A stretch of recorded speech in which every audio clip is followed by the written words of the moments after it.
ल सबैलाई फेरि स्वागत छ। आज चाहिँ हामी आइडिओ अफिस शङ्खसागर टोली नै चिचिला गाउँपालिकाको आयोजनाको अनुगमन र इस्टिमेट लागतहरू गर्न जाने क्रममा अहिले चाहिँ हामी यहाँ छ्याङकुटी डाँडामा छौँ। यहाँबाट देखेको दृश्य निकै राम्रो देखिन्छ।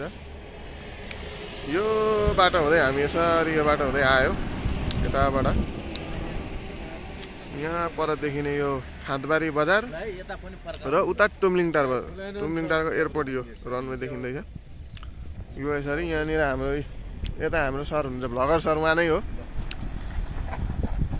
छकन सर। यता हाम्रो हजुरबा पनि हुनुहुन्छ, उहाँ उता कुलानन्द सर, र यता हाम्रो गुरुको पोत चाहिँ फेरि खत्रै हुन्छ होइन। ल यसरी मस्त हावा चल्ने ठाउँ वरिपरि डाँडा। यो अहिले उत्तर दक्षिण राजमार्ग कोशी राजमार्ग यस्तो छ हालत। कहिले बन्ने हो होइन। अब यही भिडियो मार्फत सरकारलाई पनि अलिकति जानकारी गराएँ। ल